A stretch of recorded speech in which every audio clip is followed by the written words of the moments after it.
Oi pessoal, tudo bem? Nesse vídeo nós vamos tratar da meteorologia de uma forma diferenciada. A meteorologia parece um estudo abstrato, distante da nossa realidade, do dia a dia, quando na verdade dentro de casa a gente tem uma série de coisas acontecendo, coisas pequenininhas, miúdas, que são de interesse do estudo da meteorologia. E nesse vídeo a gente vai justamente fazer do estudo da meteorologia uma coisa interessante. Nós vamos usar uma série de analogias que acontecem no nosso dia a dia para ficar mais fácil de entender esse estudo da meteorologia, que é super interessante, super gostoso. Vocês vão ver, vai ser muito legal. Camadas da atmosfera. Gente, a meteorologia começa estudando o ar que envolve o nosso planeta, dividindo esse ar, essa atmosfera, em camadas. Essa atmosfera ela é dividida em várias camadas. Nós vamos falar só de 3 delas, que são as que mais importam para a gente. A primeira camada, a mais importante, é onde tudo acontece, onde chove, faz frio, faz calor, tem tempestade, onde venta. Essa primeira camada que envolve a gente é chamada de troposfera. É nela que tudo acontece. Os aviões voam, os balões sobem e descem. Essa camada ela fica aproximadamente até 20 km de distância da crosta terrestre. A segunda camada, acima da troposfera, é chamada tropopausa. Ela funciona como uma espécie de um tampão que impede os gases, o ar que a gente respira, de ir embora para o espaço. Essa camada ela é bem estreitinha, ela tem aproximadamente 5 km. Depois da tropopausa, a gente tem a famosa estratosfera, que a gente tanto ouve falar na estratosfera, principalmente porque ela está associada à camada de ozônio, que tanto se fala por aí, e filtra os raios ultravioleta. Essa estratosfera, ela é bem mais espessa, ela vai até 80 km de altitude.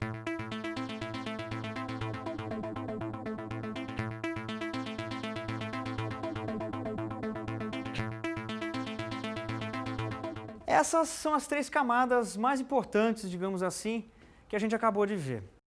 Agora vamos falar um pouquinho do vento.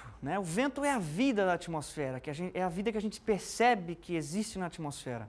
Vamos fazer uma analogia para ficar mais fácil de entender o conceito de vento. Se a gente observar um rio fluindo, o rio é um fluxo de um fluido, no caso a água, passando pela superfície da Terra. Esse movimento da água em relação à Terra a gente chama de rio. O vento também é um movimento, também é um rio, só que é um rio feito de ar. A única diferença para o rio, do vento, é o fluido, que ao invés de água, é ar. O conceito de vento basicamente é esse aí, uma massa de ar, um pedaço de ar passando em relação à Terra. Vamos falar agora um pouquinho da causa dos ventos. O que causa esse movimento? Por que um ar que estava numa região decidiu sair dessa região e se deslocar para uma outra região? Vamos ver o que causa isso. Para ficar mais interessante da gente entender a causa dos ventos, vamos falar de outros fenômenos que acontecem, fenômenos vivos também. Por exemplo, essa câmera na minha frente, ela tem uma vida, ela tem um funcionamento que existe graças à energia elétrica. Ela está conectada num cabo que tem um polo positivo e um polo negativo. Essa diferença de polaridade faz esse motorzinho da câmera aí funcionar e gera, digamos assim, a vida da câmera. A televisão na tua frente aí funciona da mesma forma, está ligada numa tomada onde você tem o polo positivo e o polo negativo. Essa diferença de polaridade gera a vida, o funcionamento da televisão aí na tua frente. O nosso corpo funciona da mesma forma. A vida em geral, a vida humana, a vida das células, está baseada na diferença de potencial também. A própria matéria, se a gente parar para ver exatamente, entrar na intimidade da matéria, a gente vai ver que tem prótons e elétrons. Elétrons são cargas negativas e prótons cargas positivas. Essa diferença de polaridade, digamos assim, promove o movimento, promove a vida. E no caso dos ventos, é a mesma coisa, exatamente a mesma coisa. Só que os polos, no caso dos ventos, é um pouco diferente. Vamos entender essa polaridade aí que causa o vento. Vamos entender essa polaridade. Antes da gente entrar na polaridade propriamente dita, que é a causa do vento, a gente precisa falar de um conceito meteorológico chamado pressão atmosférica. Esse palavrão parece um tanto complicado, é bem simples de entender, gente. É o seguinte, esse ar que está em cima da gente, ocupando essas 3 camadas das quais nós já falamos anteriormente, esse ar tem um peso. Da mesma forma que eu tenho um peso aqui no chão. Se a gente colocar uma balança sobre os nossos pés, essa balança vai registrar uma pressão do nosso peso, uma pressão da nossa massa. Pressão atmosférica nada mais é do que o peso de todo esse ar que está em cima da nossa cabeça. Esse é o conceito de pressão atmosférica. Altas e baixas pressões. Vamos entender um pouquinho o que são altas e baixas pressões. Essa atmosfera que está em cima da gente, que tem um peso que nós chamamos de pressão atmosférica, muitas vezes esse peso varia para mais e para menos, né? Uma pessoa gorda, se sobe numa balança, vai fazer mais pressão em cima da balança. A balança vai acusar uma pressão maior. Uma pessoa magra vai acusar uma pressão menor. O ar também vai variar o peso dele, a massa dele. Esse peso vai variar em função da temperatura. Quando a gente fala em temperatura, a gente fala em distância entre as moléculas.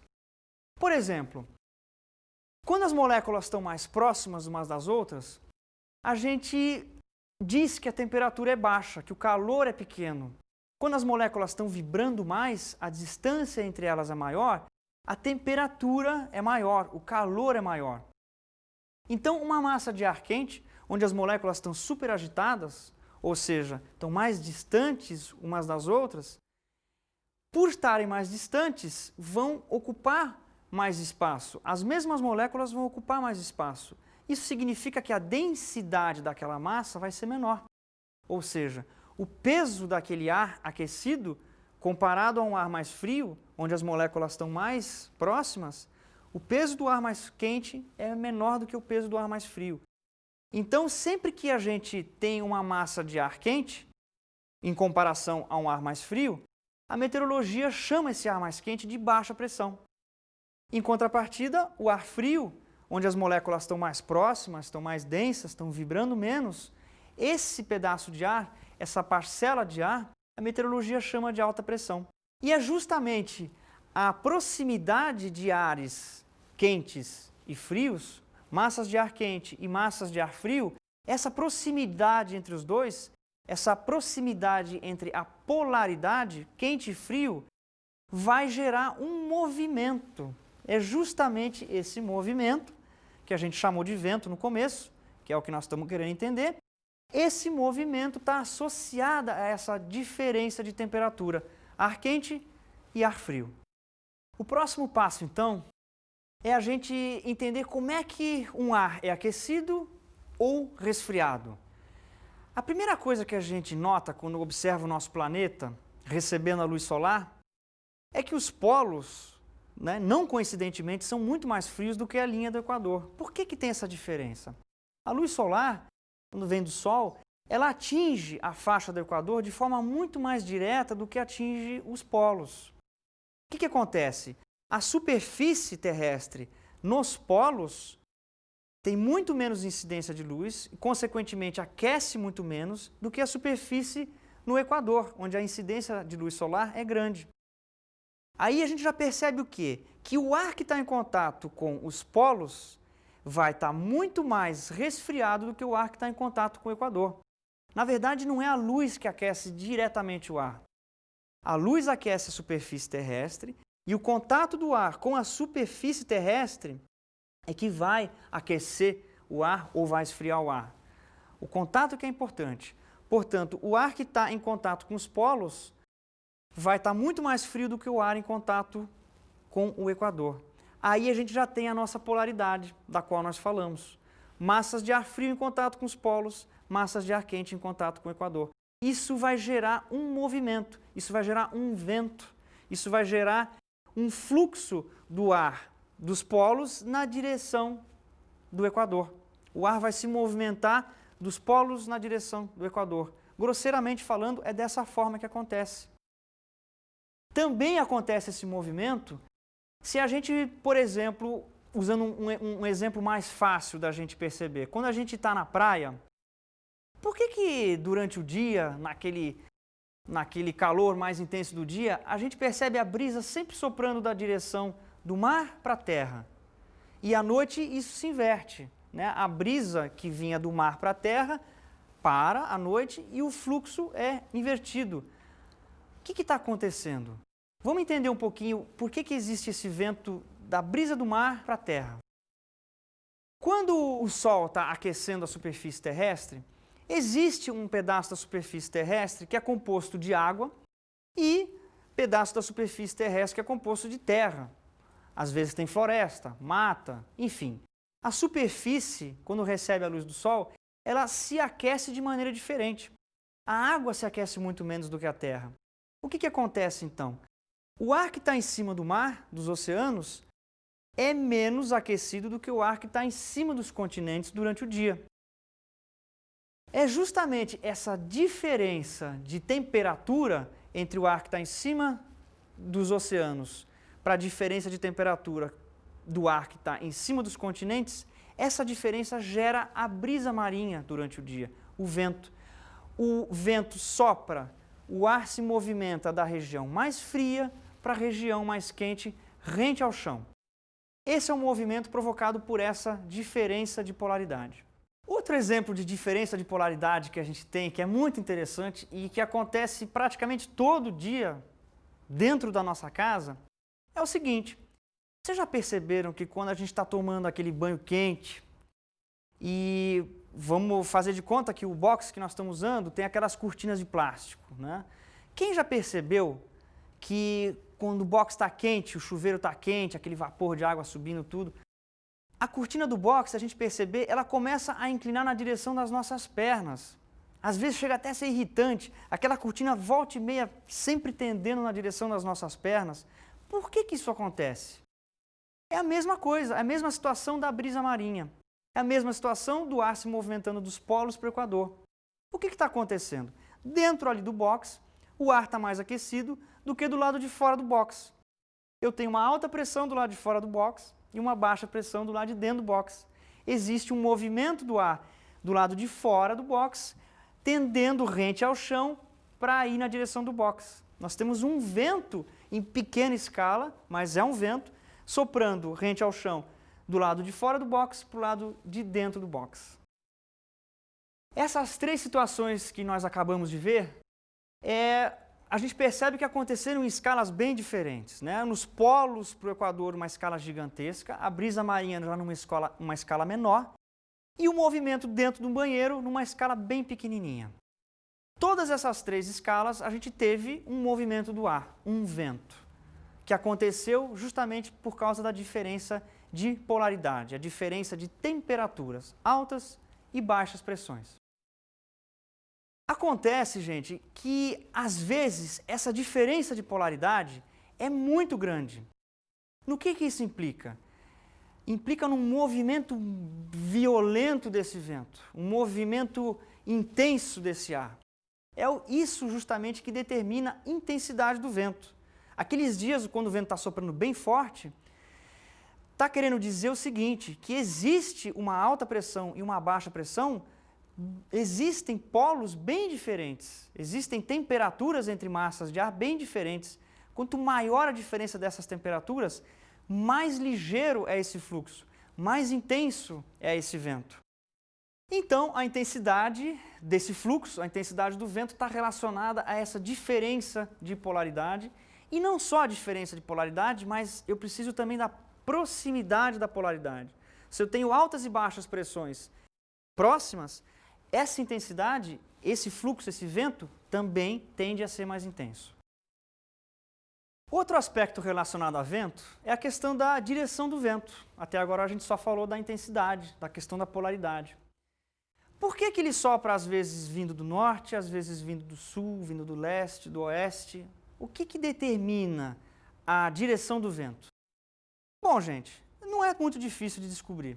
Se eu tenho uma baixa pressão aqui e uma alta pressão aqui, a gente viu que o fluxo é nesse sentido, né? Então, eu teria um fluxo, nesse caso, alta pressão e baixa pressão, eu teria um fluxo da direita de vocês para a esquerda. Se eu tivesse, por exemplo, uma alta pressão aqui e uma baixa pressão aqui, eu teria o fluxo vindo de vocês para mim.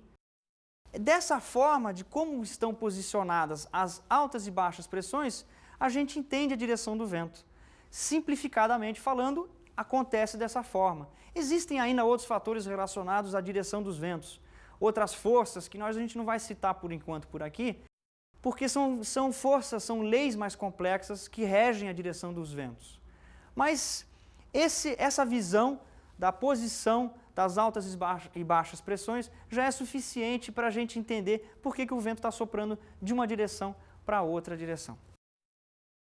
Agora a gente vai falar de outro aspecto interessante também do ponto de vista meteorológico, que também está presente no nosso dia a dia, ainda que não pareça. Nós vamos falar das nuvens. As nuvens, gente, quando a gente olha elas lá no céu, né, estampadas naquele fundo azul, elas parecem tão distantes, parecem tão fantásticas, né? Quase uma fantasia a gente tem quando olha para as nuvens, está tão distante da gente. Não é necessariamente dessa forma que a nuvem se apresenta para a gente. A gente tem dentro de casa, nós vamos dar alguns exemplos para entender como é interessante, a gente tem o fenômeno nuvem acontecendo dentro de casa mesmo. Dentro da nossa casa, a gente tem as nuvens acontecendo, assim como elas acontecem no céu. Vamos entender um pouquinho, então, o que é esse fenômeno que a gente chama de nuvem. O primeiro passo para entender o que é uma nuvem é perceber que a água, como praticamente toda a matéria, ela ocupa espaço de três formas. Ela tem três estados: o gasoso, o líquido e o sólido. Na forma gasosa, a água é invisível. Por exemplo, entre mim e a câmera existe água, H2O, no estado gasoso. A gente chama isso de vapor. É invisível, não tem como a gente enxergar a água nesse estado. Na forma líquida, a gente percebe ela visivelmente, é fácil de perceber a água em estado líquido. E na forma sólida também. A nuvem nada mais é do que um pedaço do ar onde a água estava no estado gasoso e que, por algum motivo, que nós vamos entender, resolveu passar para o estado líquido. Passou a ser visível. Então a nuvem, para começo da nossa conversa, é feita de água no estado líquido. Havia água no estado vapor, invisível, que por algum motivo passou a ser visível, passou a ser líquida. É o branquinho da nuvem. Essa é a água que fica em suspensão no ar. Vamos entender um pouco melhor a nuvem, trazendo essa situação, nuvem, para um fenômeno que acontece no nosso dia a dia dentro de casa. Por exemplo, se a gente encher um copo de água a temperatura ambiente, né? Se a gente encher esse copo de água e deixar lá na nossa frente, a gente vai perceber que depois de 1, 2 horas o copo está lá com a água dentro e as paredes do lado de fora do copo não sofrem nenhuma alteração, continuam enxutas. Agora, se a gente pegar uma pedrinha de gelo e colocar naquela água, a gente percebe que em pouquinho tempo as paredes do lado de fora do copo começam a ficar molhadas, né? Alguns até dizem que o copo está suando. Justamente o que está acontecendo ali, em volta do copo, é a condensação, é a formação de uma nuvem. A nuvem nada mais é do que a condensação, a mudança de estado da água do estado gasoso para o estado líquido. No copo gelado acontece a mesma coisa. Então a gente tem dentro de casa, em cima da mesa, uma reprodução de uma pequenininha nuvem acontecendo ali. Basta resfriar aquela água. Toda vez que a gente resfria o vapor de água, né, toda vez que a gente tem a água em estado gasoso e essa água é resfriada, esse resfriamento provoca a mudança de estado da água, do gasoso para o líquido. São aquelas gotículas que a gente vê se formarem na parte de fora, nas paredes externas do copo. Isso nada mais é do que nuvem. Um outro exemplo típico que a gente também tem dentro de casa, de formação de nuvem, é aquela situação onde a gente tem a panela sobre o fogão, panela de água ali em ebulição, gás total, e conforme a água começa a evaporar, o que acontece? A água que estava no estado líquido na panela por causa do calor, passou para o estado gasoso, passou a ser invisível e logo depois do estado gasoso virou aquela fumacinha branca. Aquela fumacinha branca, do contrário que muita gente diz, não é vapor de água. Aquela fumacinha branca é a nuvem. Aquela fumacinha branca é água em estado líquido, não é vapor de água. O vapor, como nós já acabamos de dizer, é invisível. Então, a panela em ebulição sobre o fogão é um exemplo dentro de casa que reproduz a formação de uma nuvem. O vapor que estava ali condensou, passou a ser visível naquela fumacinha branca e depois, para onde foi? Voltou para o estado invisível, voltou para o estado gasoso, que é exatamente a mesma coisa que acontece numa nuvem. A nuvem está lá, se forma, a gente percebe aquele esbranquiçado, e para onde vai aquele esbranquiçado? Desaparece, ele evapora. A nuvem sempre é um processo de condensação e, ao mesmo tempo, evaporação, né? A água não fica eternamente se transformando ali de gasoso só para o líquido. Existe essa volta para o estado gasoso.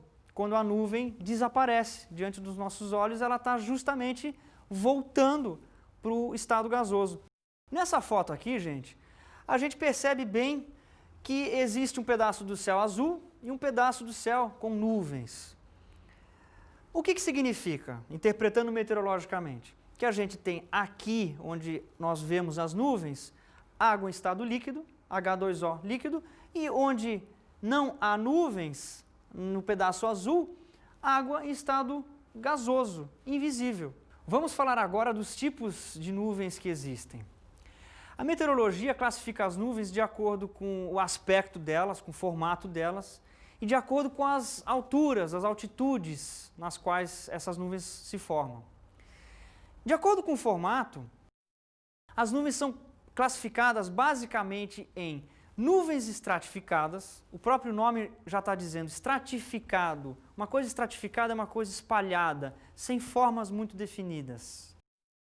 Em contrapartida, existem as nuvens que se formam, têm formatos, contornos bem definidos.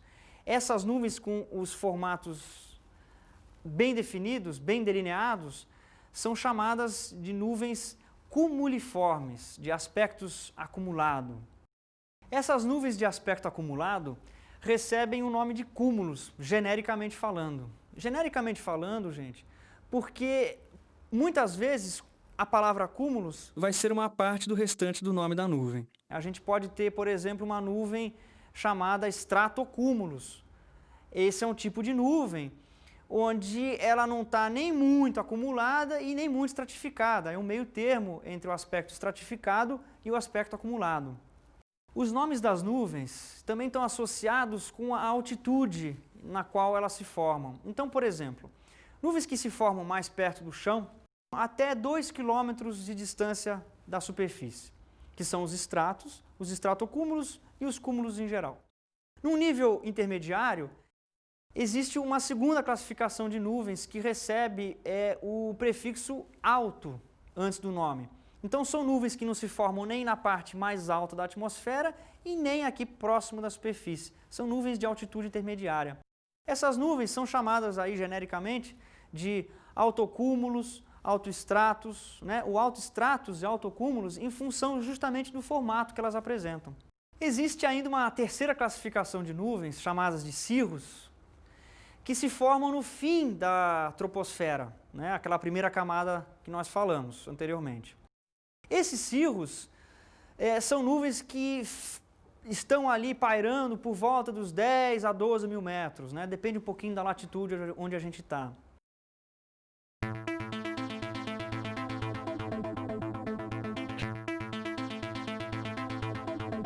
Os cirros já são uma classificação diferente, né? Eles são compostos de pequenos microscópicos cristalzinhos de gelo. São nuvens diferentes, porque eles se formam numa altitude onde a temperatura é menos 30 graus, menos 40, às vezes menos 50 graus. Apesar dos cirros estarem naquela distância, naquela altitude, a gente também consegue reproduzir eles dentro da nossa casa. Se a gente abrir a geladeira e abrir a portinha do freezer, nós vamos ver lá que dentro do freezer a água não passou pelo estado líquido, ela foi direto do gasoso, que é o gás H2O que entrou na geladeira, entrou em contato com aquela parede muito fria do freezer e ali ela passou direto para o estado sólido. Isso a gente chama de sublimação, diferente da condensação. A condensação é quando a água passa do estado gasoso para o líquido. Na sublimação, ela não passa pelo líquido, ela vai direto para o sólido. No freezer, então, a gente tem os cristalzinhos de gelo formados. Esses cristais são exatamente, ou muito parecidos, com os cristais formados nos cirros. Vamos gastar um pouquinho mais de atenção nos cúmulos. Os cúmulos são aquelas nuvens que, quando a gente está viajando pela estrada, ou mesmo está olhando pela janela, são aquelas nuvens que muitas vezes têm formato de bicho, né? A gente gosta de associar, principalmente as crianças gostam de associar essas nuvens, os cúmulos, com bichos, então formato de elefante, formato de cachorro, formato de coelho. Esses são os cúmulos. E quando os cúmulos ficam muito grandes, eles culminam, digamos assim, o máximo grau de evolução que um cúmulo atinge é chamado de cumulonimbus, meteorologicamente falando, né? O cumulonimbus, coloquialmente falando agora, nada mais é do que uma nuvem de tempestade. O cúmulus, quando se desenvolve muito, quando atinge grandes altitudes, muitas vezes o cúmulus ele cresce tanto, ele explode tanto para cima, que ele ultrapassa a altitude onde os cirros estão. Então ele às vezes chega a ultrapassar os limites da troposfera e adentrar a tropopausa. São nuvens gigantescas de mais de 25 km de altitude, chamadas de cumulonimbus.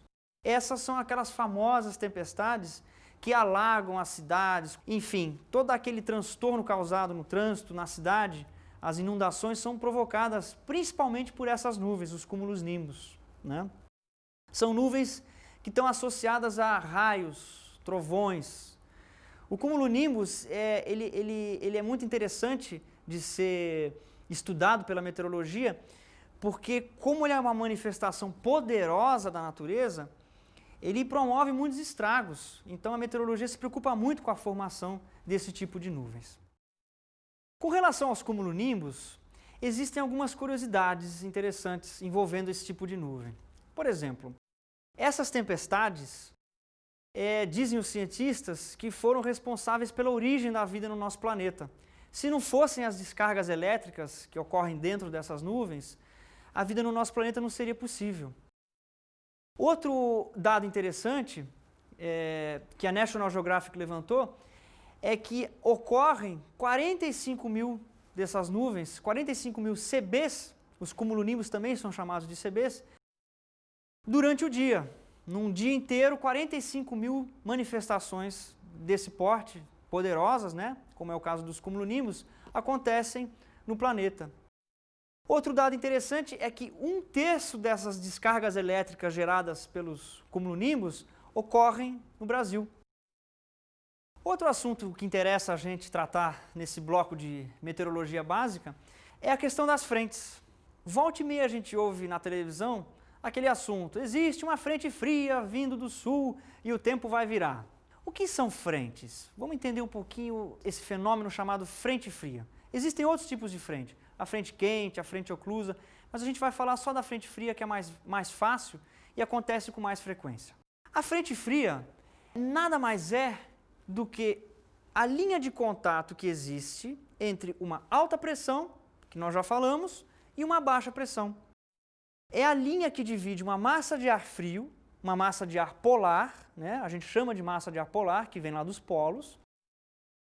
Então, é a linha de divisória entre a massa de ar polar e a massa de ar quente. Entre essas massas de ar que se deslocam dos polos na direção do Equador, é que a gente tem o fenômeno frentes frias acontecendo. Vamos fazer uma analogia para ficar mais fácil entender, visualizar uma frente fria.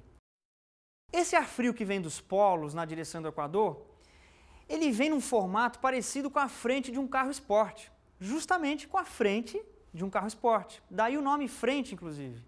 Então, o ar frio ele vem com uma cunha, suspendendo, erguendo o ar quente, que é mais leve, e provocando com essa ascensão nuvens, muita nebulosidade. E é justamente isso, essa nebulosidade, que a gente percebe na forma de chuva. Esse movimento do ar frio empurrando esse ar quente para cima, gerando essas nuvens, e muitas dessas nuvens são os clássicos cumulonimbus, que nós acabamos de falar.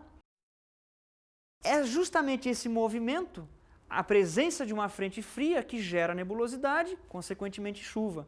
E assim que a frente fria termina de passar por nós, a temperatura cai, justamente porque a massa de ar polar, a massa de ar frio que veio dos polos, passou a fazer contato com a gente.